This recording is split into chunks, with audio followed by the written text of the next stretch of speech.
At I am Jericho. Hey, Mr. Chris.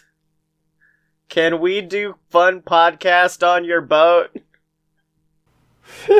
I just want him to text back, who the fuck are you? That's the point, Mr. Chris. Invite us on your boat so people can know who we are. No, I would love if Jericho, like, the consummate business guy is like, yeah, you know what? You get so many followers, kid, and I'll give you a shot.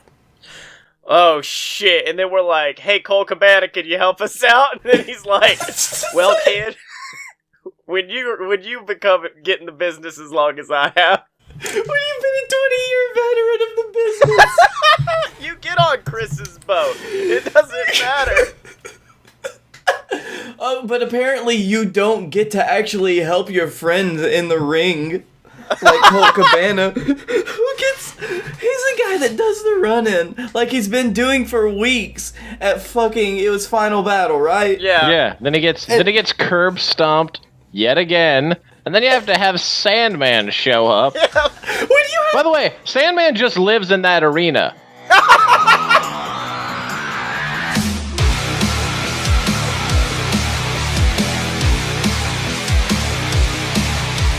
Welcome to Fight Boys, ladies and gentlemen, the weekly show about professional and not so professional wrestling.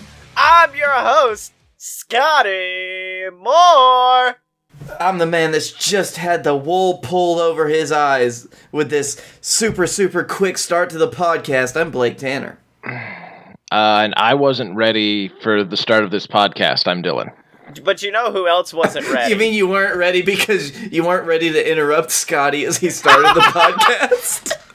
No, I was doing a playoff of no one is ready for Asuka, but no, that also works. Who else wasn't ready? Becky Lynch and Charlotte. Although, to be fair, my favorite thing about this match was the fact that there was a reason for Ronda to attack. Becky invaded her show and assaulted her. Charlotte ended their dream match by beating the fuck out of her with a kendo stick. So there's a very good babyface reason for her to come after the two of them, but still every headline the following day I saw said, did Ronda Rousey just turn heel? No. I believe that reaction was due to the fact that legitimately everyone in that arena booed her for interfering in what up to that point had been arguably Head and Shoulders far better than any of us thought it would be TLC match. Oh, 100%. And it was up there as a TLC match. Yeah, I was like, we were all just like, oh my gosh. By the way, I want to point out that Charlotte did that top rope senton onto Becky on the table the same way I picture Scottye would have done it, which is like crouch really far over and then just kind of fall into it. Like, there was not a Jeff Hardy jump and then a beautiful dive. It was more just like, my body is a weapon. it was like, hit. I'm also my body is ready. Oh, fuck. Yeah. By the way, I am sad that the only person that didn't get, like, a high-risk, like, maneuver was Asuka. Like, I would have marked the fuck out if they're like, and now Asuka's gonna fucking, like, elbow drop from the ladder onto somebody through a table. And like, yeah, tiny Asian woman. Well, to be fair, they may have planned it, but after fucking Becky bedoinked on top of the table before landing through Charlotte, they were like, we probably don't need to do any spots on these tables anymore, guys. Oh, yeah. Before Charlotte was crushed under the weight of one full Becky. Yeah. By the way, as soon as that happened, all I heard was, I am the table. Yeah, that was a moment of me being like, wow, Charlotte might actually be dead. I think Charlotte may have just actually died. Like a rib has punctured a lung and we're about to watch her bleed out on fucking live television. There's a point where a lot of people I saw were like, yeah, I'm surprised they didn't throw up the X at that point, but... No, that girl, she was a survivor. Then she speared Asuka through a barricade and they were like, well, shit, maybe she's okay. Yeah. Mm-hmm. She got those...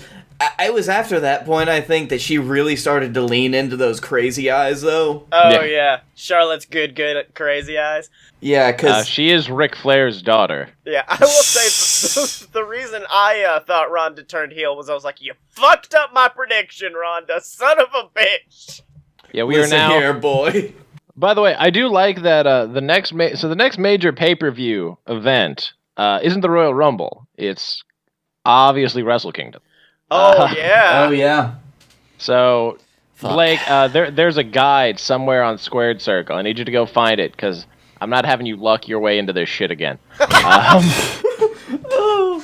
I want to lose to you at least knowing all the wrestlers' names, okay? If you could do that for me, sweetie, I'd appreciate it. You know what? I was actually thinking, like, yeah, I'm gonna actually start doing some research, figuring out what Wrestle Kingdom is, because I love watching Wrestle Kingdom, but now, fuck you! Fuck you, I'm not gonna watch it at all! Can we just say... I'm taking a day off of work for it, so you know I am. I'm gonna predict Kenny Omega for every winner. Every winner in all the matches of all time. The 3-on-3 for the never openweight 6-man titles. Kenny Omega wins them. All three of them. The whole thing. Alone. Did any of us watch all of TLC? Because I was coming home from work, so I didn't. No, I think it was at a Christmas party. I watched one match, the one match I cared about, and that was it. Because I watched Okay. Oh, well, I watched the 2 triple threat matches, and I watched Brian AJ. Brian AJ, pretty impressive. Probably their best match they've had yet, I would say. Meltzer was just jizzing all over it. Yeah. Yeah, I think it was a really good match. But I just have a question, and I guess we're all kind of have to speculate since we didn't watch. How the fuck did Seth freaking Rollins get a boring chant in the middle of a match? Oh, I did see that match. I had just kind of forgotten about it. So, what happened was... Okay. Wait, do you remember the Orton Triple H match from WrestleMania 25 that went on after Taker, Shawn? Yeah. Mm-hmm. And how it was like, why isn't this like a no DQ bloodbath after you've been tearing each other apart for ever? There were a lot of rest holds. That's what I heard. It was like that. I heard there was a shit ton of rest holds, and bunch of people were basically saying, like, the storyline leading up to this is a whole lot of nothing, because, like, Seth has always had a clear defined character, but right now, I think Dean, because they want to play the angle of, I never apologize, so I don't have to explain myself to you people. Fuck you people. That also means... we got no idea what this dude is about. We just know he comes out in a cool Bane jacket with some people around him. But as far as like a full-on fleshed character, like he doesn't even seem like a lunatic. He just seems like a guy. Which sucks, because Dean could have leaned into everything, which he is now, but like, there's not all of the things to lean into, coming out flanked with dudes wearing gas masks, my first question is, where did you get those dudes? You were kind of a lone wolf guy. That was your whole thing. Yeah. Dean, halfway through the match, too, fucking Dean, he put on this, like, oh no, I feel like I'm gonna lose. I'm scared now, so I'm gonna hold out the fist bump for you, Seth, because I'm scared. Look at me, how scared I am, Seth. I just want to be brothers again for a second, Seth. Here, give me the fist bump, Seth. And it was there was no reason for it, because there was no clear fake out afterwards. And it wasn't like a manipulation thing? Because that would easily been like, hold out fist bump, he goes for it, grab the arm, pull him in, cradle, go for a pin. If it was, you wouldn't have found out because Seth just started attacking him. Okay. I mean, I do appreciate that, because that is kind of like a hyper-realized version of the Gargano-Ciampa thing, where Ciampa tried to go for the "Are we good?" and Gargano tried to murder him. Or the Kevin Steen El Generico match, where at the end Kevin pulls out El Generico's mask and holds it out. Generico grabs it and just like goes, drops it, pulls up a chair, and fucking wails on Kevin with it. Also, by the way, sidebar. Meltzer tweeted this recently, but I thought I'd just like to bring it up too. Rusev is U.S. champion on Rusev Day. I guess I should say this before what Dylan just said, but spoiler alert for next week's SmackDown. But it's going to be the best fucking episode of SmackDown of all time. Merry Christmas, Merry Rusev Day, everyone. Merry Rusev Day. Yeah. Also, if you complain about that shit, I would so much rather these people have Christmas, like, with their families and shit. Go suck a dick. Oh, yeah. I do. All I could think of as soon as they told me that it was taped was that episode of being the holiday or the Halloween episode of Being the Elite where Cody was just like, "You guys like Christmas? Yeah, you're gonna be on a fucking plane. Is your dick flaccid? Look at that dick." Like, Hunter or someone is just a huge fan of watching Being the Elite. Yeah. And he's like, I would imagine he would love the last episode where they mocked that like Ric Flair-esque like fucking bump he did 10, 15 years ago. Oh, yeah. that was funny as hell. It was. That was the best. I was like, good job, Kaz. Yeah. Because that's who we But are. I just love the idea that he's such a big fan, and then he saw that, he's like, never really thought about that one. Maybe they should have off on Christmas. On that family Why the hell holiday. are we working? Nobody wants to show up to that show. It's actually a money loser. Yeah. I will say, it's weird because, like, they still... Well, I mean, I guess they will not have Christmas shows this year, but, like, they've ran shows against the Super Bowl, and it's buck-fucking wild to me that they would even decide to do that. Mm-hmm. Because I went to one once, and I was in the first row, and they were like, let's just do it at 2 because no one will be here once the Super Bowl starts. And I was like, well, fair point, WWE, but I am about to go fist bump Ryback. I'll sit there with the rest of them and just, like, chill with the wrestlers. You know what? I'll help promote my wrestling podcast that I'm not going to do for another 10 years. Yeah, well, that was the same show where John Cena saw me in a classic mask and shook my hand, and then, you know, John's a nice guy, so he's like, gingerly shaking your hand. Meanwhile, Ryback comes by, and I think I've talked about it on the show, but just forearm out with a firm fist and just punching people in the hands. It was not like a fist. He would have broken someone's hand if he had not lightened up. Oh, it's been a while since we've seen our favorite boy Ryback on the podcast. How you doing, Ryback? He's not done much. Or, I mean, I guess I haven't paid attention to his show much. Good. Oh. But I've replaced him with another wrestler who everyone hated for a very long time. Except I would this. like to point out I never hated David Arquette. Thank you.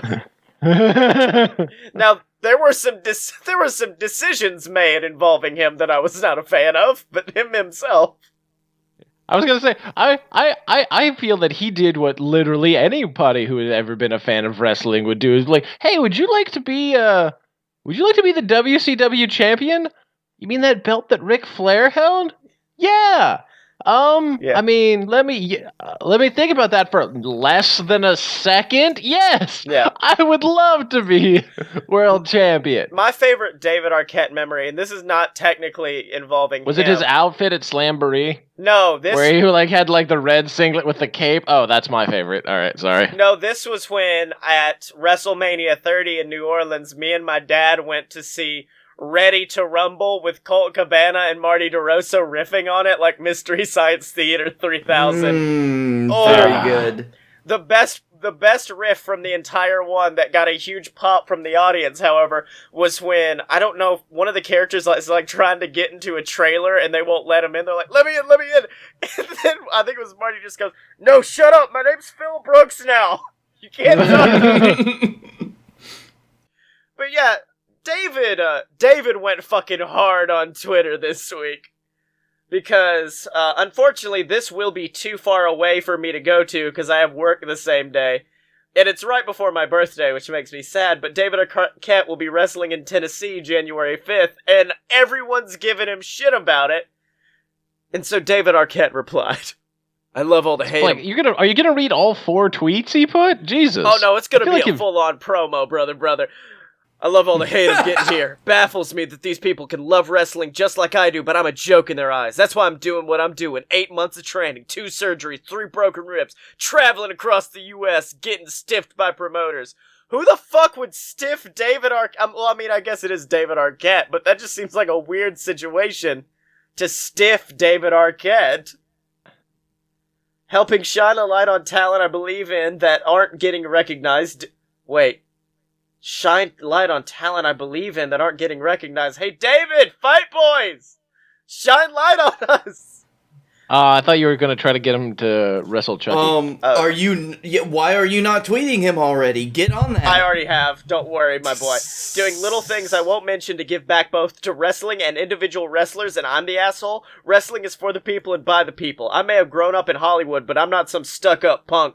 I had an opportunity to be part of WCW when I was in my 20s to travel with some of my heroes, and I took it. I'm done apologizing. Now I just want to kick some ass. So any of you bitches have a problem with me, I'll see you in Tennessee or wherever I'm wrestling, and we can settle it like men. Fuck! Jesus, dude. He's ready to get it. David Arquette for next ROH champion. I want it now. Actually, I would legit be so happy if at that pop-up event, after the main event, David Arquette comes out and challenges Nick Aldis for the NWA championship, and they give it to him. God, that would be just beautiful. Give it to him. That would be we get David Arquette gets the redemption championship armor. Because think of how much press that would garner. Almost more than having Dusty Rhodes' kid do it. Be like, hey, you remember that guy that was riffed on forever? Watch him redeem himself in the eyes of wrestlers in the wrestling community by in his 40s by just giving it his all, and I'm doing but I devil may care stunts. I like the opposite. I like him turning heel with a low blow or something, taking out Aldis, and now it seems once again that this kid who doesn't deserve it gets the title, and he uses that to build heat until someone can actually take it away from him. Yeah, Nick Aldis is already a heel, so we're... Yeah, that would be the one problem. But still... I do Nick... By the way, Nick Aldis is fighting Jimmy Havoc in the UK on his upcoming tour after that. Yeah. No, it's on Saturday. And I love Jimmy's response is, I'll try not to cut up your face too badly for the holidays. I was just like, God, can your crazy ass please be in whatever the elite are doing? Yeah. Have you, did you guys see Bully Ray's feeble attempt to troll the entire internet? That apparently worked for some people. Well, yeah, it's the internet. Yeah, because it was a picture of him with Gallows behind him, and it just said, remember, there would be no Bullet Club if it wasn't for aces and eights. And that's just... See, here's the thing. On the one hand, he's wrong, but if you look at the overall success of Bullet Club, he's technically right, because while the picture only shows good brother Doc Gallows, that story arc is also what led to the Phenomenal One transition to No One AJ Styles, who eventually became the ace of Bullet Club and the IWGP Heavyweight Championship. That was where he got his new look, new attitude, new design that he then took to Japan and literally took over wrestling. Yeah, but still he's wrong. I don't know. Right, but that was where Bullet Club got all its massive popularity. They were really popular before. Yeah. But AJ really did help catapult him, I think.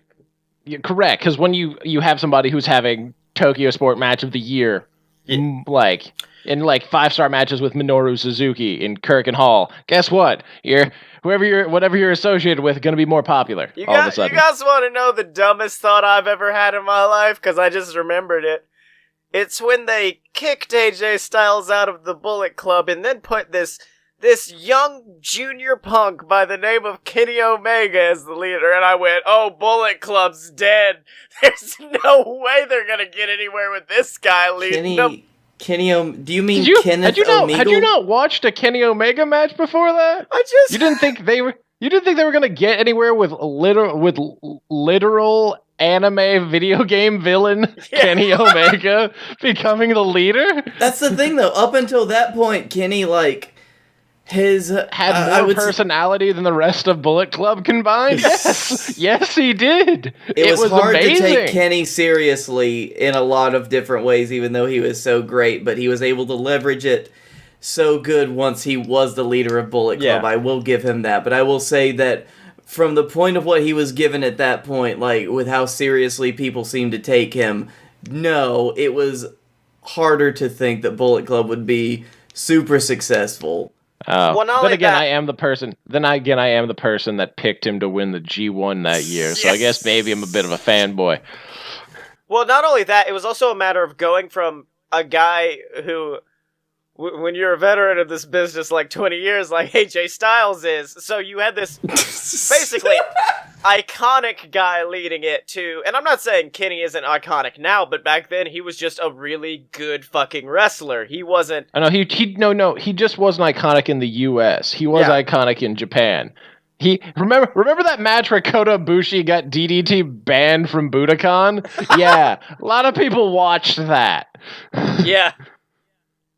Kenny Omega took a Frankensteiner to the floor and almost died. A lot of people had some respect for him. Yeah. He was also the guy that one of his like big moves for a long time was, oh yeah, he shaved his arms, so once he took like his armbands off and he rubbed his arm across your chest, you had to act like you were in pain because it was his buzzsaw. Yeah.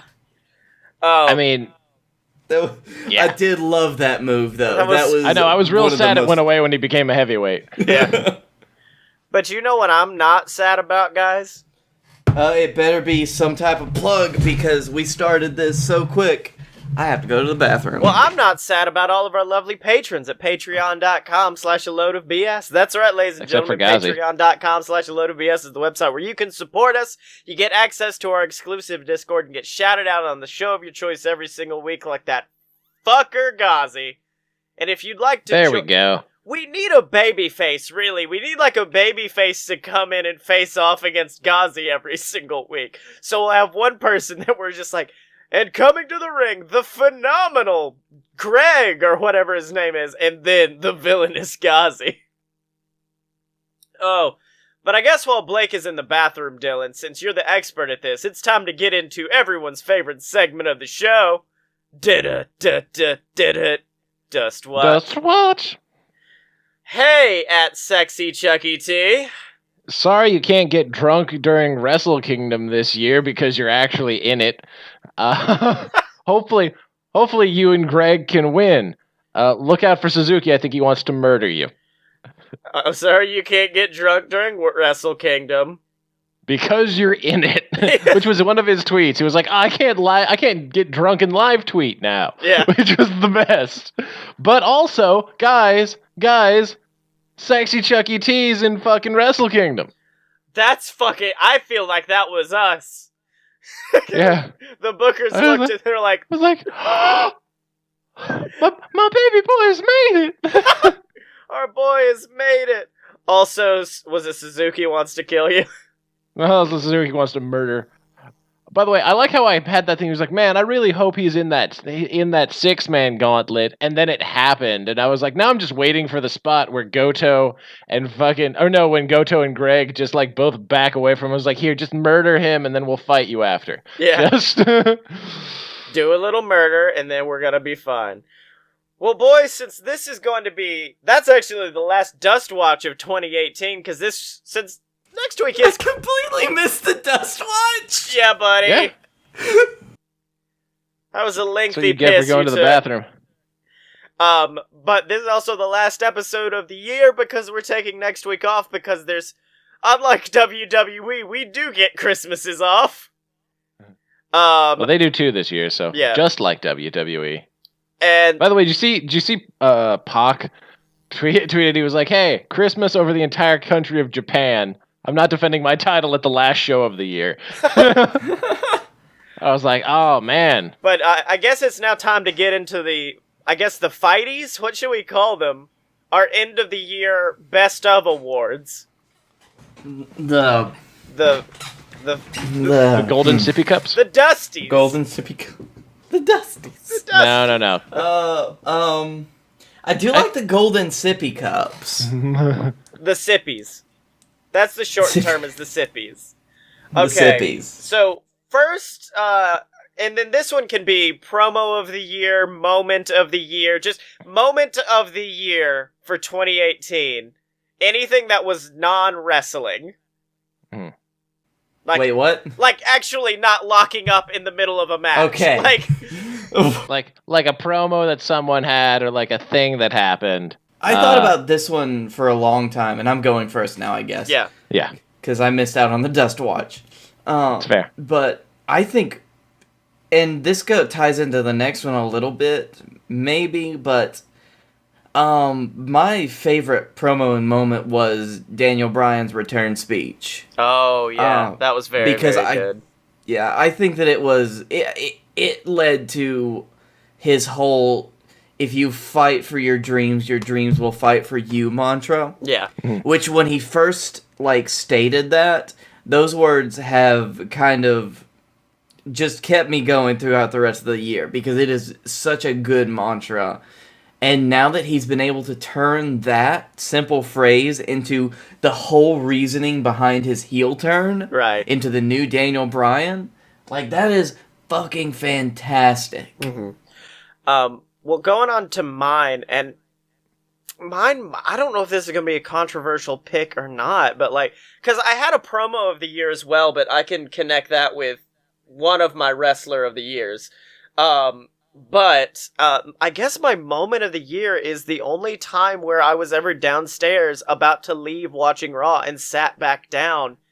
And it's not that it was a positive segment, it was just the most emotionally resonant moment on Raw throughout this entire year. And it was Roman's farewell speech. I mean, I know I know it wasn't planned, it was him speaking from the heart, and it was so... Because it's this thing of, Roman has always been a scripted character, and getting to see Joe speak from the heart was this moment of yeah, this guy is fucking awesome. I think, and it also turned the entire internet to being he is a good fucking guy, man.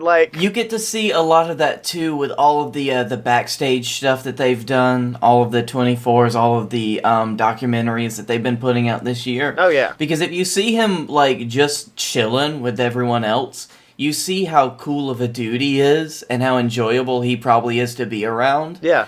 And the only time that I'd seen that in the ring was his farewell speech. So that's a good one right there. That, and then when he tagged with Dean, which we've gone on ad nauseum on the show.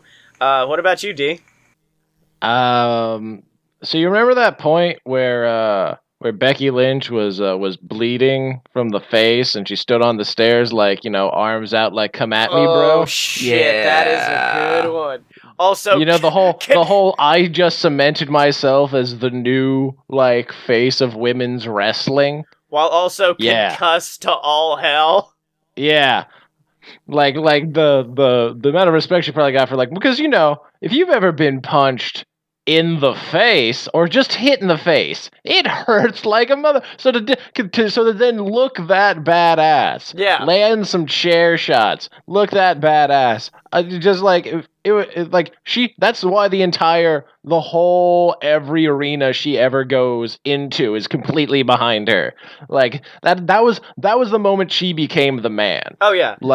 That was the crowning. That was the, hey, you're gonna potentially upper card WrestleMania now. Yeah. Congratulations. Well, it was such an iconic visual as well. It was reminiscent of CM Punk leaving Illinois, blowing the kiss, or the one that I connected the most to, and I don't know if it's because they were both female wrestlers, but it was Candice LeRae after their match against the Young Bucks, where she's just covered in fucking blood and holding the title to the sky. That's what it reminded me of a lot. Just a more PG version. On to the next one, and this was a category I came up with just because I think I saw What Culture did a video on something similar, and it's your guilty pleasure of the year. The entire world This tag is surprise league. Of the year. No, we're going out of order. So for me, it was the entire World Tag League and the evolution of Crazy Dustin. Crazy Chucky T. That is crazy Chucky T, where it was just him just slowly losing it And like, especially the shows where Excalibur was there. Oh, yeah. And Excalibur had to like try to explain to Kevin Kelly. It was like, listen, Chuck Taylor's fucking nuts. And like, it was just so fun, cathartic to see him do that. Because oddly enough, like, so the Japanese fans don't really respect Chuck Taylor that much, just like as a wrestler, as a performer. It's like, oh, look, there's Beretta's, like, Partner. friend. Yeah, partner. But like, once he started, like, you know, wholesale crazy man beating ass, they're like, oh, okay. Like, they've at least noticed him. They don't cheer him, but there's this definite, like you could feel a change in perception from the crowd. And I'm just so happy about that. Because it wasn't great. It wasn't the best done thing. And like, it was done during the World Tag League, which is affectionately known as like the dead winter of New Japan. Yeah. So I was just like, all right, that'll do. All right. Blake, and your Sippy of 2018? Oh, no, why don't you go next, buddy? Go now? Okay. Mine is something that is ironic because the first match in this series I saw live and blatantly ignored while really drunk, but after WrestleMania, I really fucking enjoyed the Brock and Roman matches. I don't know what it was about them. I guess it was just because it was so fucking vicious. It was kind of like a Transformers movie, where you just turn your brain off and look at these two behemoths fuck each other up for a while. And I guess who was the racist car in that one? Wait, who had the gold teeth? Was it? Oh, yeah. And then I guess I could also expand that to the Roman Braun matches as well, because I saw one of those live at a Raw house show, and it was easily the best one of the night, just because it's so fucking hard hitting, but like not. I don't know. It was literally like a B movie essentially. Roman Reigns is never going to win the Daniel Bryan Technician of the Year award from, like, you know, The Observer. He's always going to be the Hoss. But the Hoss that's the boss. He will win the, wow, he fucked that guy up award. That's going to be it. He threw like 18 Superman punches. Yeah. Interestingly, mine also comes from WrestleMania this year, because there's something like that speaks deeply to my heart and brings me a type of macabre joy when I see people that are part of like the wrestling fan community on the internet get vehemently mad about a single thing. Yeah. And that was the Braun Strowman-Nicholas match. Oh. And them winning. You mean the death of the Raw Tag Division?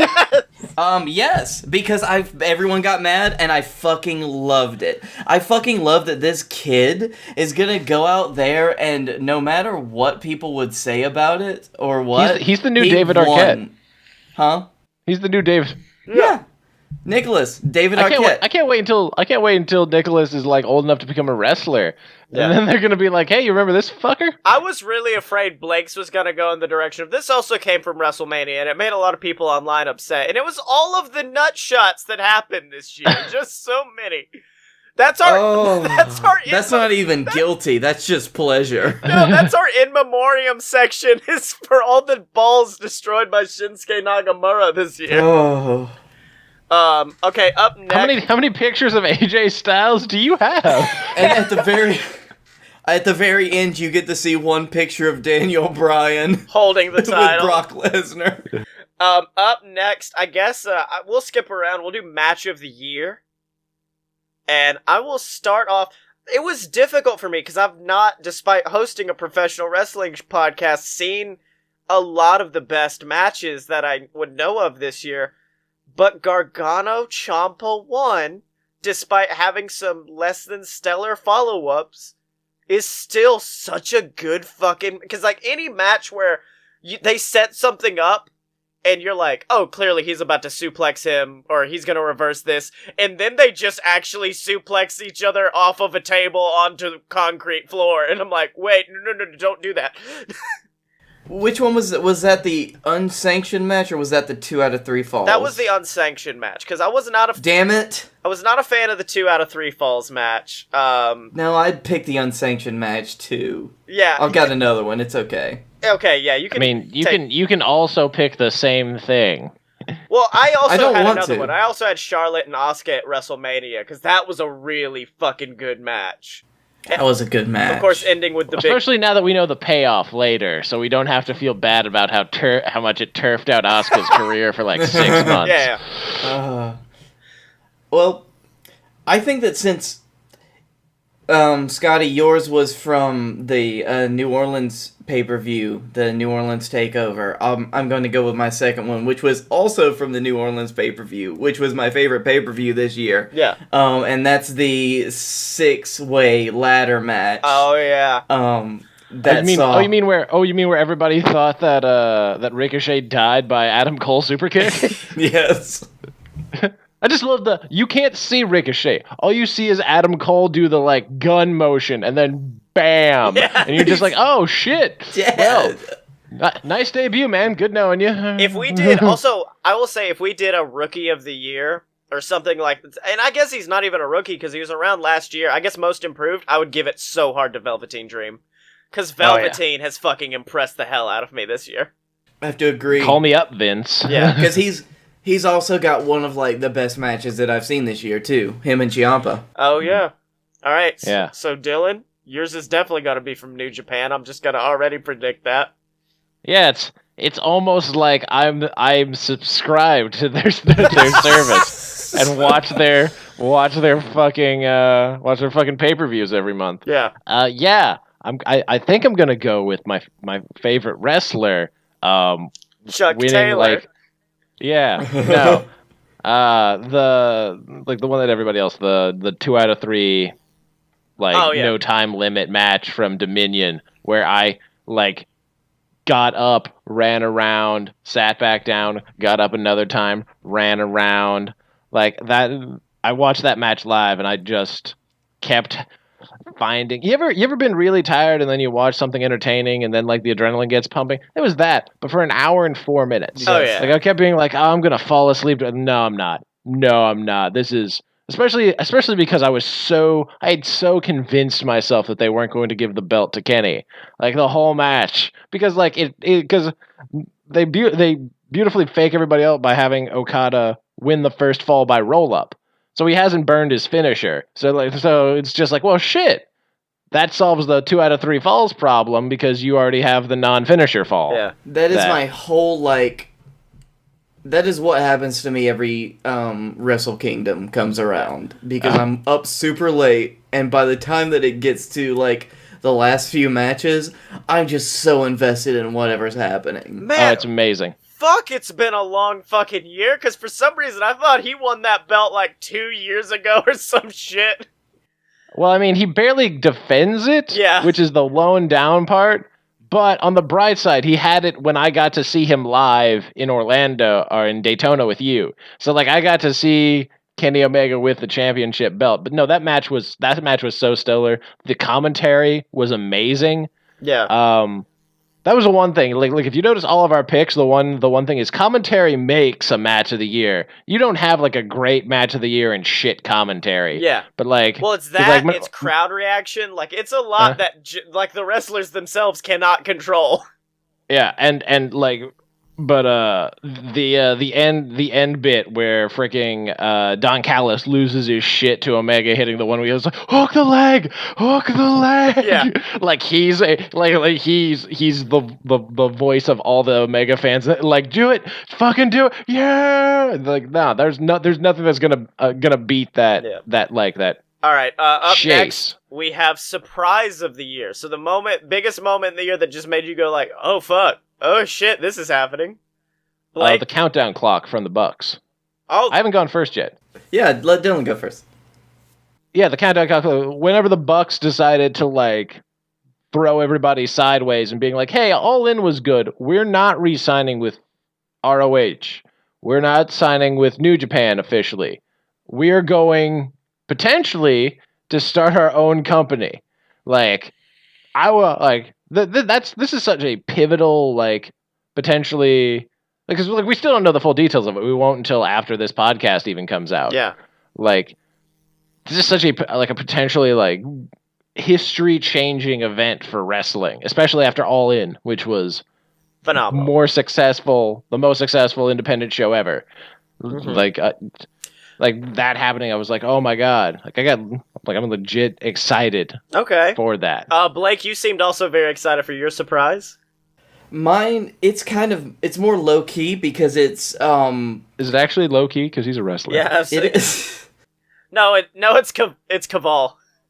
But it's more of like a classic wrestling surprise, and like everything that went into this surprise happening, and it was at All In at the end of the Kenny Omega and Pentagon Junior I match. thought you were about to say at the end of the Adam Page match, and it was when Joey Ryan came out surrounded by inflatable dicks. Dick druids. The end of the match, you saw Pentagon get up, and you knew that something was off after a few seconds. Yeah. Probably the fact that he had tattoos and his outfit had Sharpie all over it. Spray paint. There's no way you could have told that. You were watching it on your phone. You did see, there was some differences though. You knew something was different. You knew someone was going to come out from under that mask. And it was Chris fucking Jericho, who later that night played like a set with his band hundreds of miles away. Yeah. Who, at that point, everyone was like, there's no way he's going to be on this show as much as everyone would want it to be because he is hundreds of miles away. Yeah. The fact that they had gone through so much effort to keep it secret from almost everyone in the back during All In, and the fact that they shuffled him out like right after that match. Everything that went into that, everything that went into him making his costume look like Pentagon's, making like sure that everything looked right for that, just those few seconds. Yeah. Of popping out, taking his match off, and saying, "We're gonna be on a boat." Just the story of it, like listening to the Jericho talking about it was just, because like the best moment was still when we were in the car, I pulled up All In, and as soon as that fucking happened, he takes the mask off, and I was like, what the fuck? We did this at the perfect time! Yes! That was as soon as we pulled it up. Yeah, but, well, Blake, you got awkwardly close to my pick for Surprise of the Year, because this is something I forgot happened this year. And it was Jericho debuting for New Japan Professional Wrestling. And this may have been like early 2000 or late 2017, but I associate it with January. But just like the fact of him showing up, because like Jericho's a guy who was like WWE guy through and through. The most I've seen of him anywhere else was like an ROH promo he once did with Delirious, and that's it. And just seeing him show up and then look at arguably the greatest wrestler of this age, Kenny Omega, and saying, we're about to fucking fight. It was on par with, like, Rock Cena before that got tired. It was that electric moment of, like, this is gonna happen once in a lifetime, although it's gonna happen a few more times, but, like, it was the bit where... So essentially what you're saying was the bit where like it was realized at Wrestle Kingdom. Like Jericho came out and you're like, oh, this is real. Yeah. This is real. I thought that was just like, oh, sure, there was the run-in attack, but like, you know. Yeah. I think it also goes to show just how great Chris Jericho is at the business. At keeping himself relevant in different ways, because he is maybe not at dressing himself, but... Well, I mean, he's a bad guy. Like, dressing up like fucking Leather Daddy Carmen Sandiego is perfect, because it's getting him heat. Like, Jericho is hands down probably my favorite wrestler of all fucking time, just because of his longevity. Like, if there's someone who I could take my approach, or a person who I've taken my approach to, like, business and shit from, it's Jericho. I get that. I totally get that. And then finally. Not in the fact that I would want to do business that way, but I see how you do business that way, and I'm totally in for it. Just persistence and changing up when things need to be changed up, buddy. And then screaming out catchphrases. And then finally... 20-year veteran! Then finally, your Wrestler of the Year. Let's start with Dylan, because it's definitely Kenny Omega. So here's the thing. It's Okada. Oh!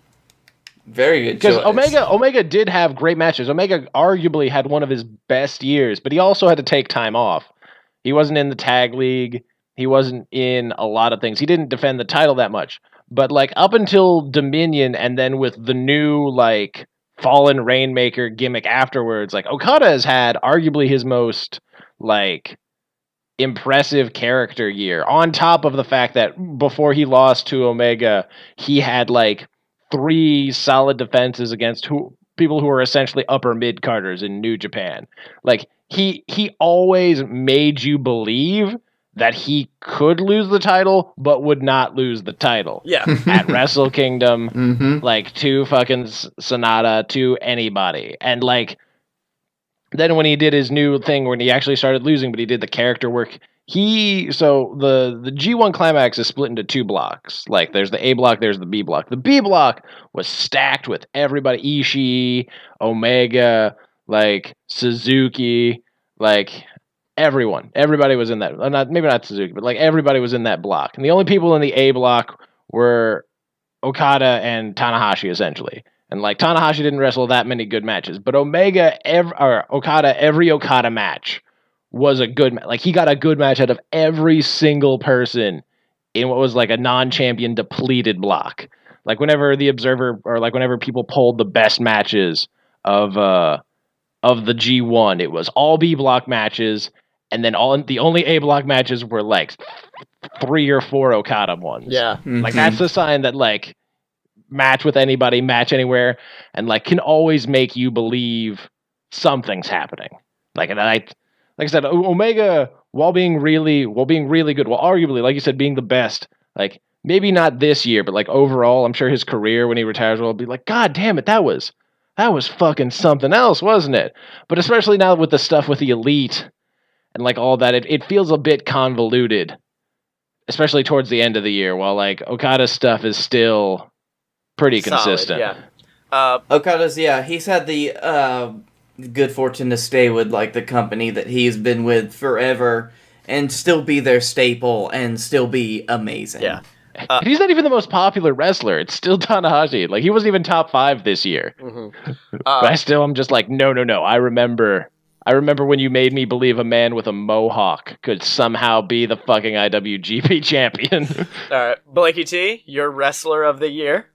My Wrestler of the Year is my Wrestler of the Year because he has had some amazing matches, but he has also brought me back to a time that I never got to experience as a wrestling fan, because I came into it always being on the smarter side of wrestling, understanding that, it's all character work and shit, and that I could never really hate a heel as much through their actions as I could for this bald motherfucker, Tommaso Ciampa. Shawn Michaels. That one How match dare you did. come out of retirement for one shitty match? How many millions did you make, Sean? Yeah. Enough.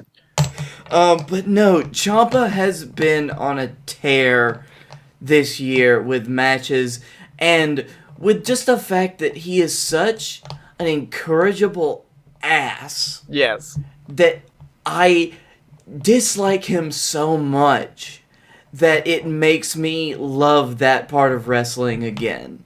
That's really good. That's a good one. And it actually leads into my Wrestler of the Year. Because originally, and I guess it could be, if this was only last half of 2018, my Wrestler of the Year 100% would be Becky Lynch. I don't think that could be argued. I was shocked neither of you went with Becky Lynch, to be honest, just because of how much she's grown. But I realized... Really? You see my hat and you're really surprised I went with the New Japan... All right, sure. Yeah. Sure. But for me, I wanted someone who the whole year had been doing really good, consistent work and had some interesting development. And Blake, you picked Ciampa. I picked Johnny Gargano because That's a solid pick. That man has like 3 5-star matches this year. Well, not only that, it's a matter of like his storyline was so well, because like with Ciampa, it was he's a dick, he's a dick, he's a dick, he's a dick. But Gargano, you got to see the character work evolve around having to deal with this character who's a dick of, I am an amazing human being, or like that's what everyone else says is he's Johnny Wrestling, he's awesome. Oh no, he's going crazy. Wait, he attacked Aleister Black, which led to, and this was going to be my promo of the year if we decided on that, the promo where he's in the Full Sail parking lot and goes out and shows like, you see that spot? You remember that spot right there? That's the spot where I laid you out. And then at NXT TakeOver, I'm gonna do the same fucking thing. Like, that was such a perfect moment, and now the fact that he's, like Daniel Bryan's doing, playing with the heel babyface gimmick of like, no, I am the good guy. Like the promo he did tonight after DIY supposedly reunited, someone's like, are you and Ciampa back on the same page? He says nothing about it, but at the end he's like, at the end you'll all remember I'm the hero of this story, Johnny Wrestling, and then just walks off, and I'm like, oh fuck, okay, cool. I can't wait until the next tapings when we get Black Velvet. I'm waiting. My body is ready. Black Velvet will be very, very good. Also, they'll fucking fake me out. It'll be somebody else. But yeah, with all my heart and soul, I'm just like, no. I need Black Mass into Purple Rainmaker on that bald fucker. Although to be fair, we didn't even it probably is going to be Velveteen Dream because the McMahons have stolen almost everyone else to go to the main roster. Oh, yeah. But by stolen everybody else, like, none of them... So, like, Heavy Machinery is a really good, like, big man tag team. They got a lot of personality. I fucking love Heavy Machinery. I saw them in an NXT... That's because they could live 3 doors down from you. That's how blue-collar they are. I actually don't know anything about the female wrestler they called up, the one that isn't Nikki Cross. Oh, Lacey? Lacey's fantastic. I've loved Lacey for a while. So, like, they called up Nikki, who that needed to happen. Like, yeah. Probably, like, SmackDown or something deserves her special brand of crazy. Then they called up EC3, but that's, like, he wasn't really made for NXT. Like, he was... After all the time he spent on Impact, he was custom-made main roster. Like, Everybody's like, oh, will he get over? I was like, I don't know, man. He got the crowd that doesn't do anything at fucking Impact tapings in Orlando to fucking cheer for him. Yeah. So I think he's got a shot. Especially, like, in a SmackDown environment. Yeah. Hell yeah. I think he's going to Raw, isn't he? I don't know if they've said anything, although I do love Heavy Machinery, because Otis tweeted, Big man, we're going to Monday nights. And then after SmackDown, he went, Big man, we're going to SmackDown. and then Tucker was just like, I don't think we know where we're going yet, Otis. And he's like, oh, I'm sorry. Big man, I'm really sorry. But you know what? As long as he does the worm after their first win, that's all I need. But you guys know what I'm not sorry for? How much you hate I don't Ghazi? have another beer yet? Yeah, no beer and Ghazi. But I'm also not sorry for all the awesome merch we have at merch.unloadedpurebs.com. That's right, ladies and gentlemen. Merch.unloadedpurebs.com is the website where you can go and get merch for all your favorite Fight Boys.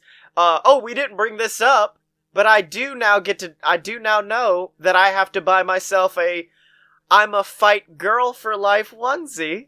Because I'm having a fight girl and not a fight boy.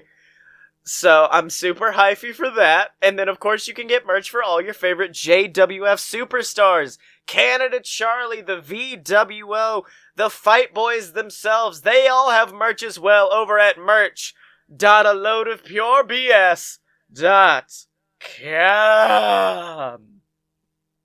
And now, boys, we may have had the Sippies, but we're going to have to go over to the JWF because it's time for their first annual Cappy Awards.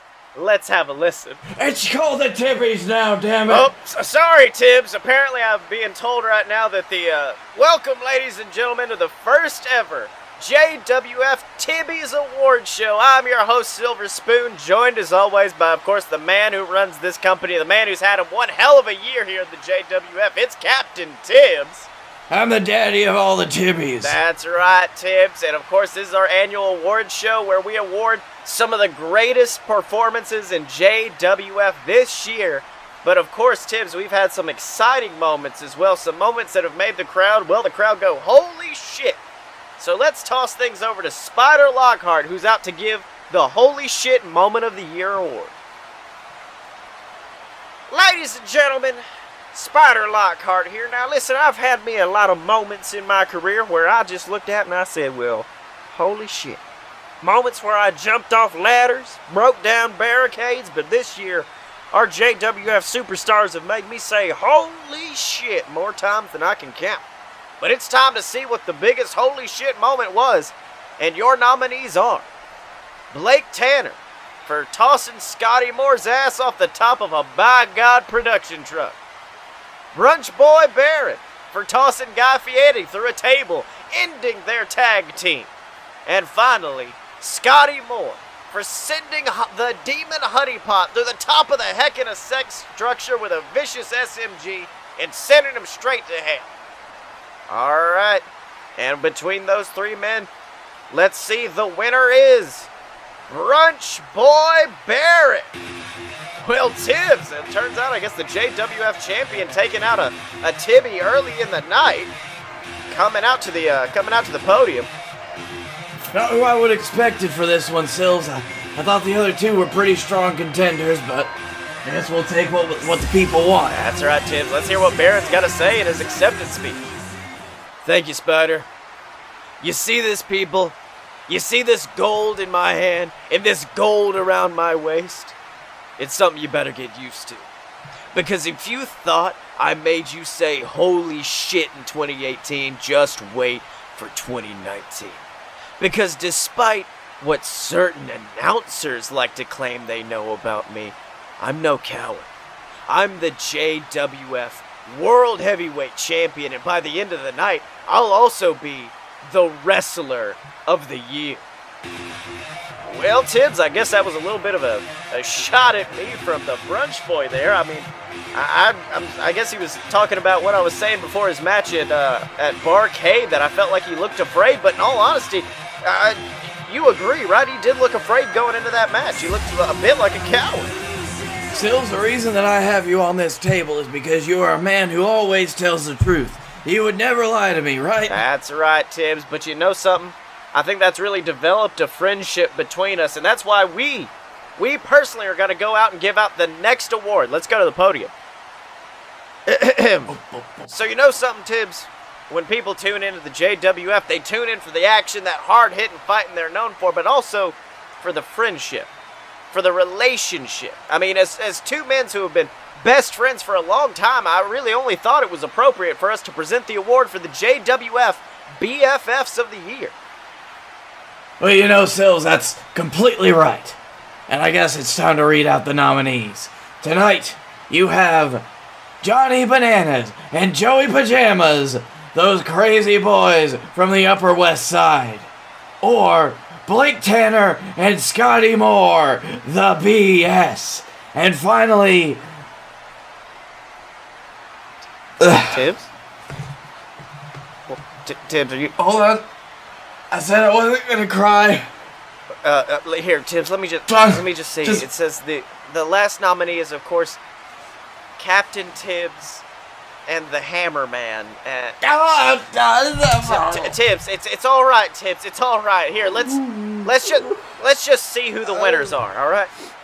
Okay. All right. Well, Tibbs, looks like you ain't got to worry about the Hammerman because your JWF BFFs of the Year are the men known as the BS. Oh, thank God. All right, Tibbs, and here they are coming out to the ring. Both of them slapping hands, looking excited. I mean, of course, you know they had a great rivalry earlier in the year, but after their reunition, I guess the members of the voting staff saw it fit to call them best friends. Let's hear what they got to say. You know what? They say that a real friendship, a real kinship, brotherhood, it has to be forged through fire. It has to be forged in battle. And let me tell you something, in 2018, me and Blake Tanner, well, we certainly forged one hell of a bond this year. You know, that's right, Scottye. We've just about done everything that one man can do to another. We've fought in horrible, horrible battles, done terrible, terrible things, and we've still come out on the other end right here, together. That's right. As friends, like we have for every year since. And you're not going to apologize for anything, are you? For what? What are you talking about? I don't know, the three so months, where you would do the thing that you did. You jumped at me from behind, attacked me. Yeah. And basically it felt like you hated me. Well, I mean, you did throw me, like, we just saw the footage. You threw me off the top of a production truck. So, I mean, I felt like we're even after that. But, I mean... that was a good moment, yeah. I felt really cathartic after that. Well, come on, think about it. It made you a better champion, didn't it? I mean, every great champion, whether it be a Shawn Michaels, a Triple H, they needed a great rival. And your rival, well, it just so happened to be your best friend. Very good on you, and I did win all those matches. But barring all of that, we don't have to talk about it. You see, because when it comes to this award, me and Scottye, we've earned this more than anyone else in the JWF. Anybody else in wrestling, period. Me and Scottye Moore are truly the best of the best friends that you could be in all of professional wrestling. Best friends! Best friends, best buds, best dudes, and if anybody wants to question that, well, we are right here in the middle of the ring, so you can step up and take a shot at the BS. Because then you can get your ass properly knocked back down by the best friends in JWF history, the BS. That's right. And, oh, Tibbs! Looked like the VWO attacking the BS from behind. Looks like they're trying to get the upper hand. Oh, but wait! Looks like the BS quickly reversing both these teams going at it in the ring. This is insanity, Tibbs.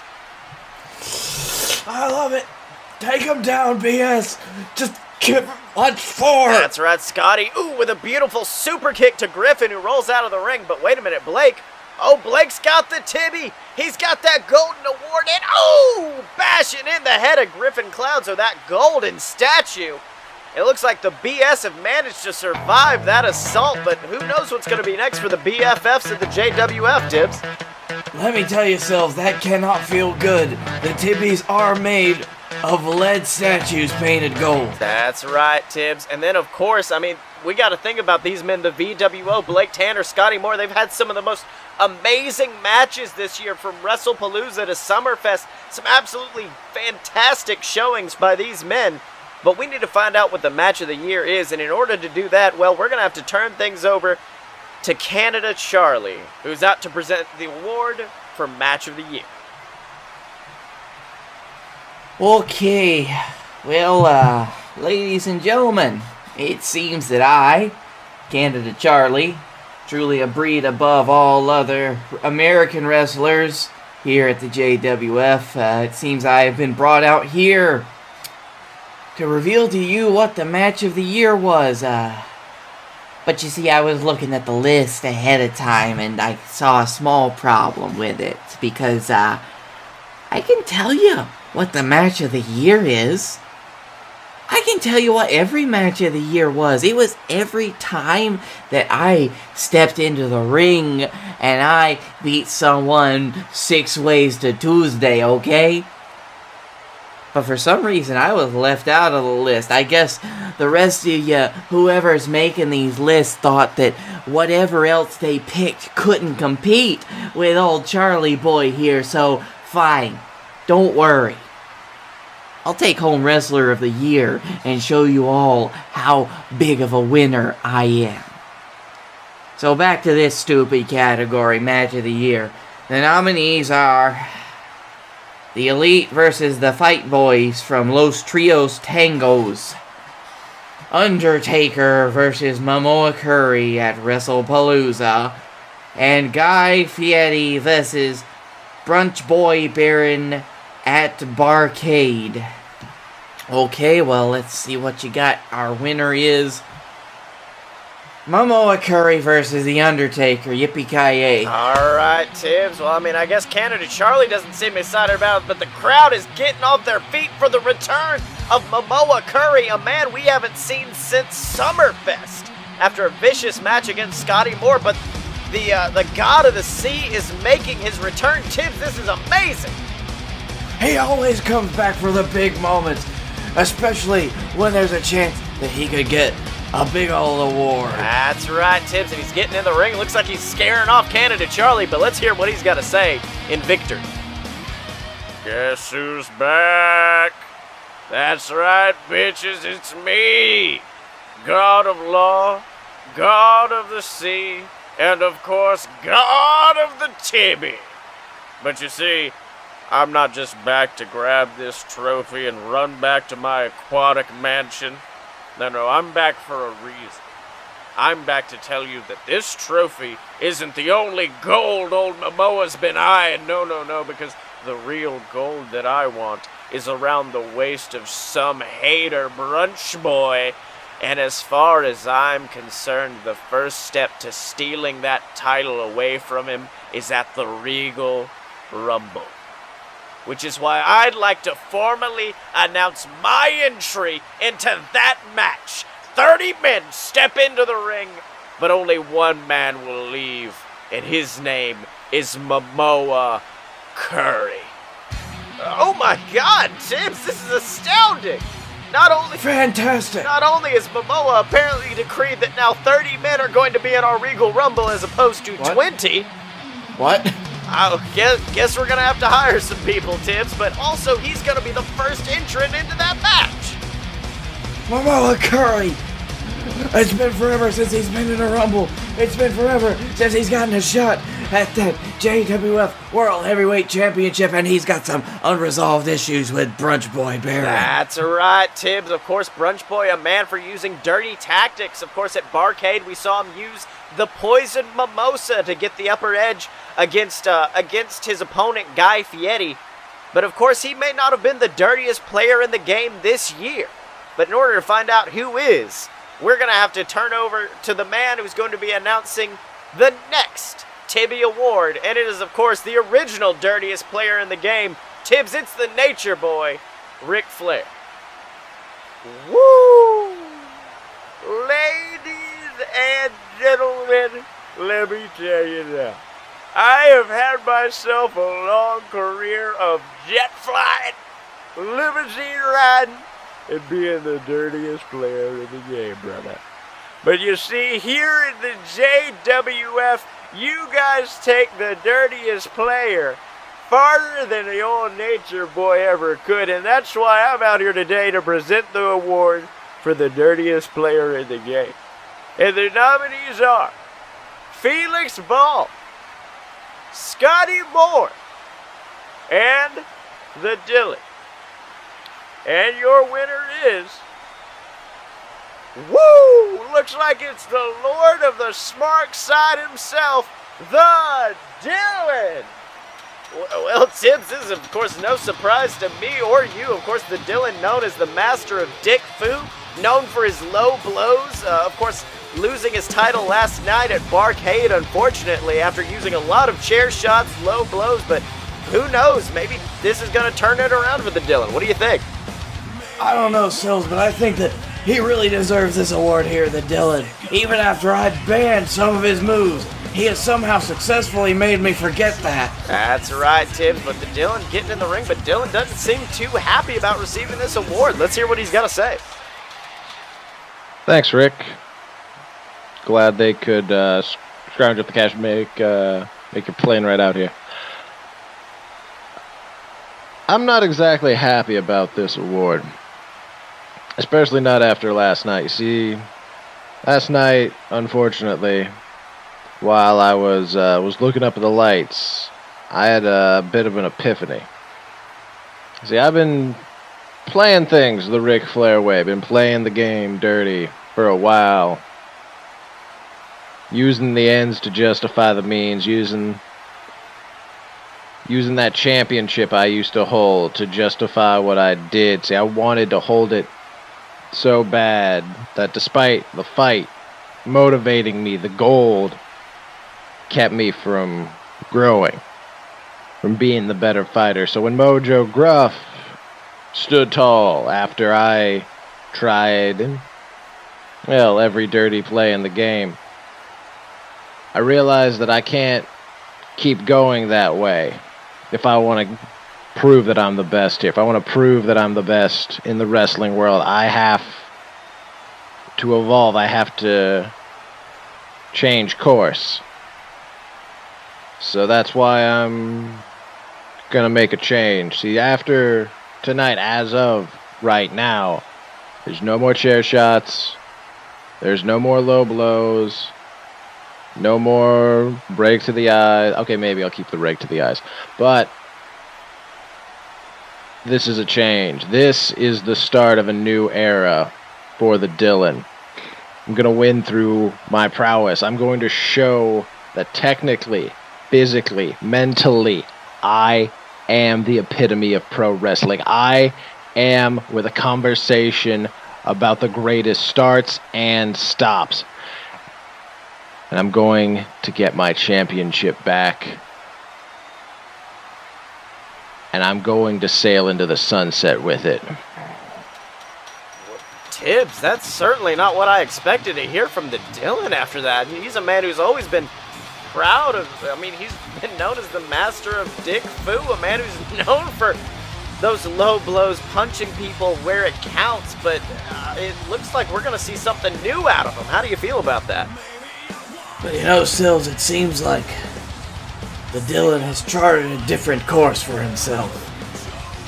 And if there's anybody that can tell that someone is walking down a different path, is sailing towards that sunset that they want more than anything, it's me. And I think this from the Dylan is nothing but genuine.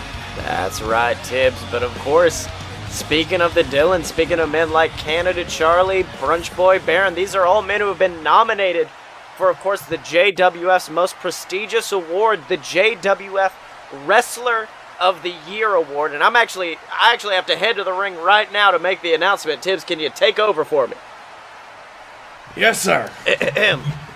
Well, ladies and gentlemen, it looks like we're coming to the end of this year's Tibby Awards, and on behalf of anyone, I gotta say, thanks for sticking with us. Thanks for joining us for an absolutely fantastic 2018, and I know everybody out there is gonna make 2019 just as amazing. But let's close it out with this. The announcement of the 2018 JWF Wrestler of the Year. And the nominees are Brunch Boy Baron Corbin, Blake Tanner, Canada Charlie, Mojo Gruff, and the Dylan. And your winner is Blake Tanner. Ladies and gentlemen of the JWF, look at that. Blake Tanner has won your JWF Wrestler of the Year. Not something I think is very well deserved for Blake Tanner, a champion for so much of this year, who has fought so many hard battles to deserve it, and he's coming down to the ring right now. Wow, you know, Silves, Tibbs, JWF Universe, this right here, this really makes it all worth it. I mean, waking up as early as I do every day, training my ass off at the gym, coming here every Monday night to get my ass beaten half of the time to the breaking point over and over, doing what I love, fighting for what I love, for all the championships that I've held this year and that I may have sadly lost, for every great, amazing match from the Rumble at the beginning of this year, WrestlePalooza, everything. This year was one of the greatest in my career, if not the greatest of all in my life. And I owe it all to each and every one of you who has stood behind me while I held my championships, while I became one of the longest reigning JWF champions in history. It was all thanks to you. What? That's Brunch Boy Baron Corbin's music. Why is his music started? Brunch Boy Baron Corbin, he's coming down to the ring. Hey, he didn't win. Silves, come here, buddy. Give me the envelope. Give it to me, you piece of shit. You think it's funny, Silves? You think what you're doing right now is funny? Lying to all these people in the audience?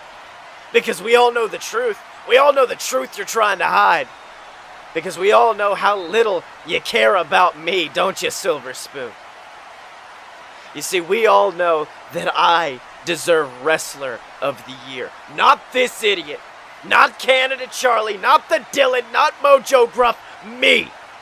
I am the reigning, defending JWF champion, and I deserve respect. Respect that I don't think you've been showing me. Wait, what? Get it. Oh, God! Baron Corbin, he's grabbed Silver Spoon. Silver Spoon, he's a commentator, for God's sake. No, he's taking him out. He's taking him out with a bunch of days. Bunch of days onto Silver Spoon. Silver Spoon is laying prone on his back. By God, he is retired, damn it. But no, Blake Tanner jumping on Baron Corbin. He's laying in these vicious shots to the spine and the back of Baron Corbin, but Baron fights back. Both of these men battling it out in the middle of the ring. Blake with a quick shot. Look, he's setting up. Yeah, it's Seth. He's setting up for the bee sting, but no. Baron Corbin, he reverses it into a clothesline. He's taking out the former JWF champion. He's taking out our Wrestler of the Year. He's picking up his title. He's picking up the JWF Championship. Baron Corbin. He is laying out everyone in the ring. Blake Tanner, our Wrestler of the Year. Silver Spoon, a retired commentator, for God's sake. This is how the Cappys have to end. This is it. Not with a bang, but with Brunch Boy. Well, in that case, I guess we'll see you next week. On behalf of Silver Spoon and all the rest of the JWF, I am Captain Tibbs. We'll see you next time. Alright, boys. It's been one hell of an episode. What did you learn this week?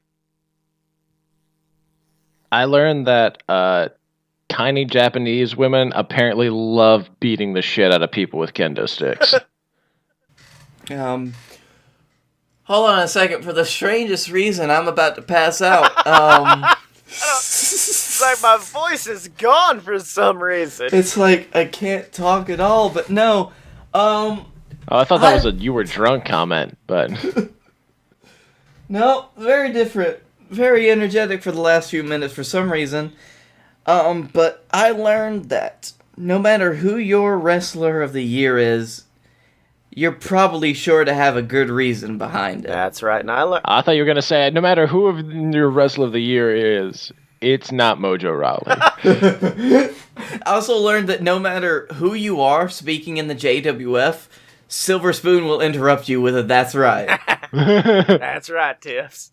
And I learned that apparently Dylan likes New Japan Pro Wrestling. I didn't know that before this show. Holy shit, man! Yeah. I listen. I play things pretty private, pretty close to the chest. Don't have a lot of. Little bit of a show note. Since next week, I think we've brought it up, but since next week is Christmas, there will be no Fight Boys. Instead, we want you to enjoy Christmas with your family, or of course, pick them up some merch at merch.loadofpurebs.com and wrap it up for them. But Dylan can be found on Twitter at SexyChuckyT. Blake, where can they find you? You can find me enjoying all of that pre-taped Raw and SmackDown. You can also find me at Blake A. Tanner on Twitter. You can find me losing my voice. Oh no, he's gonna die. He's leaving us. And you can find me on Twitter at Scottye Moore, SCOTTYEMO. Buy all my books on Amazon. And then, of course, make sure to go to audibletrial.com/BS Network, where you can get a free 30-day trial and a free copy of any of my audiobooks I've released on there, ladies and gentlemen. It supports us. You get something for free. It's win-win, but you can also support us on Patreon or by picking up some merch. So check that out. Check out all the other shows at loadofpurebs.com. And of course, remember to support us by rating on iTunes. We need all the ratings we can get, or subscribing on our YouTube channel if you've not subscribed to us already. It's where me and Blake do Developmentally Unstable. It's where all the JWF pay-per-views end up. So check that out. And as always, you can find us at aloadofpurebs.com. Buy our merch at merch.aloadofpurebs.com. Find us on Facebook, donate to the Patreon, subscribe on YouTube, and remember to follow us on Twitter at Fight Boy Show, Chuck Taylor, because when you're a fight boy for life!